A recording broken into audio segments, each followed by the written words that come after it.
প্রায় 1 কোটি প্রবাসী বাংলাদেশি কাজ করে মধ্যপ্রাচ্য সহ বিশ্বের বিভিন্ন দেশে। তাদের পাঠানো বৈদেশিক মুদ্রা দেশের অর্থনীতিতে জুগিয়ে যাচ্ছে শক্তি। গত অর্থবছরেই প্রথম প্রবাসীদের পাঠানো অর্থের বিপরীতে নগদ 2% হারে প্রণোদনা দেওয়া হয় বাজেটে। তারপর থেকেই বৈধ পথে প্রবাসী আয় বৃদ্ধি পায়। হুন্ডি মার খেয়েছে কেন? একটা হলো যে হুন্ডির ডিমান্ড কমে গেছে, সবাই যে লকডাউন ঘরে বসে আছে, এখন যিনি টাকা পাঠাবেন তার কাছ থেকে তো টাকা নিতে হবে, উনি টাকা নিতে পারে নাই।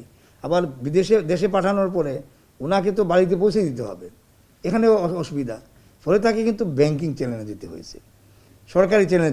এই যে সরকারি চ্যানেলে আর এর মধ্যে হয়েছে কি 2% কিন্তু ইনসেন্টিভ, আর আমরা অগ্রণী ব্যাংক কিন্তু আরও 1% দিয়েছি, তো এতে 3% কিন্তু বেনিফিটটা পেয়েছে। এইটা কিন্তু বড় ধরনের তাদের মধ্যে একটা আগ্রহ সৃষ্টি করছে।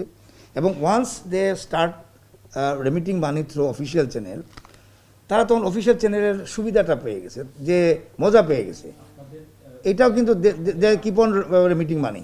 কেন্দ্রীয় ব্যাংকের তথ্য মতে গত বছর 1820 কোটি ডলার প্রবাসী আয় আসে। চলতি বছরের 10 ডিসেম্বর পর্যন্ত মোট রেমিটেন্স প্রবাহের পরিমাণ 1170 কোটি ডলারেরও বেশি। এর বিপরীতে আমদানি ব্যয় কমা আর রপ্তানি আয় ও বিদেশি ঋণের প্রবৃদ্ধিতে বছর ব্যবধানে 1000 কোটি ডলারের বেশি রিজার্ভ বেড়েছে। চলতি অর্থ বছরের প্রথম 4 মাসে কিন্তু আমদানি কমেছে প্রায় 13%, আর রপ্তানি বেড়েছে 1.1%। আর পুরো বছর জুড়ে কিন্তু আমদানি অনেকখানি কম ছিল। এই কারণে কিন্তু বৈদেশিক মুদ্রার উপরে চাপটা অনেকখানি কমেছে। গণহারে ভ্রমণ, বিশেষ করে যে পর্যটন এবং চিকিৎসার, বিদেশে চিকিৎসার কারণে কিন্তু দেশের একটি বড় অঙ্কের বৈদেশিক মুদ্রা চলে যায়। তো সেটিও কিন্তু ভ্রমণ নিষেধাজ্ঞার কারণেই অনেকখানি কমে গেছে।